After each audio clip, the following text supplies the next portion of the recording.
The conflict between the Israeli and the Palestinian is one of the longest in modern history. Not one single war, but 75 years of clashes, uprising, and unresolved struggle over the same ancient land. At the turn of the 20th century, Palestine was home to Arab Muslims, Christians, and a small Jewish community, different people sharing one ancient land, each with deep roots and separate dreams. After the First World War, Britain took control. In 1917, the Balfour Declaration made two promises: first, a Jewish homeland, and then to preserve the Arab right. Within a generation, it became clear that both promises could not be kept. Through the 1930s, Jewish immigration soared, survivors of persecution seeking safety, but for Palestinians already there, it felt like displacement. By 1936, the Arab revolt had broken out against the British rule. By 1947, Britain handed the problem to the United Nations. The UN proposed dividing the land, one Jewish state, one Arab, Jerusalem internationalized. Jewish leaders accepted, Arab leaders refused, calling it unjust. On the 14th of May 1948, Israel declared independence. Within hours, 5 Arab nations invaded. The war that followed will reshape the Middle East and displace hundreds of thousands of Palestinians forever.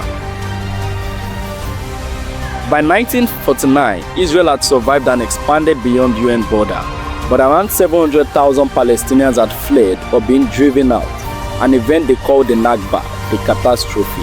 No Palestinian state was created. With no Palestinian state established, the West Bank fell to Jordan and Gaza to Egypt. The Palestinian people were stateless, governed by neighbors, absent from the table where their future was decided. In 1956, Egypt nationalized the Suez Canal. Israel, Britain, and France attacked and seized part of Sinai. International pressure forced their retreat. Nasser emerged emboldened, a symbol of Arab nationalism. In 1967, 6 days changed everything. Israel launched preemptive strike and captured Gaza, the West Bank, East Jerusalem, Sinai, and Golan Heights, a stunning military triumph and the beginning of a lasting occupation. Israel now governed millions of Palestinians in captured territories. For Israelis, it was a security buffer.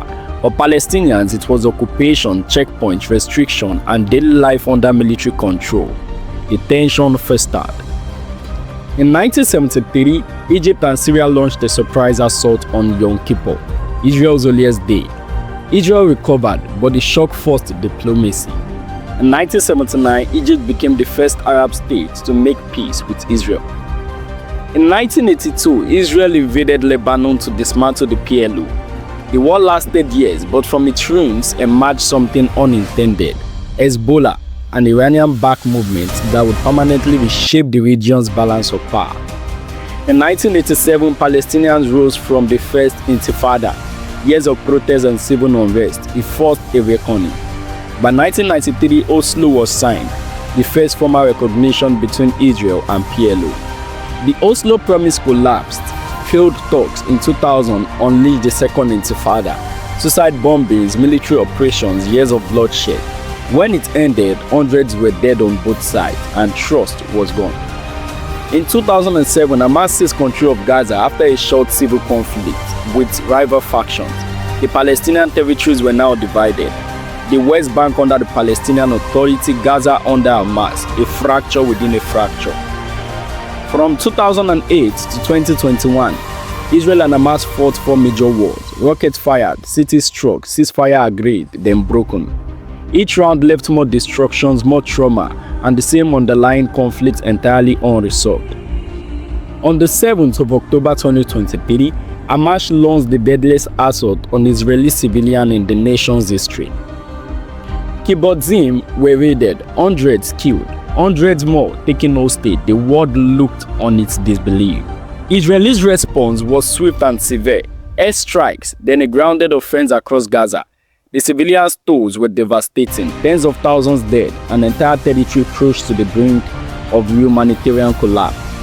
Egypt made peace in 1979, Jordan in 1994. The Abraham Accord later brought Gulf states to the table, and yet, through every agreement, the central question, Palestinian sovereignty, remained completely unanswered. The issues have never changed: borders, settlement, Jerusalem, and the right to return. These are not bureaucratic disagreements. They are questions of identity, justice, and survival for millions of people on both sides. For ordinary people, this is not history, it is daily life. A child in Gaza grows up amid ruins. A child in southern Israel grows up running to shelter. Both born into war, neither of them chose. At the heart of it all stands Jerusalem, sacred to Jews, Muslims, and Christians alike. The Western Wall, the Dome of the Rock, one ancient city, 3 faiths, and an unreserved claims to its future. The question is simple and seemingly impossible. Can two people share the same land? Can history be acknowledged without becoming a life sentence? Can the next generation inherit peace rather than war? Until sovereignty and security are founded for both people, the cycle endures, and another generation pays for a conflict they did not begin.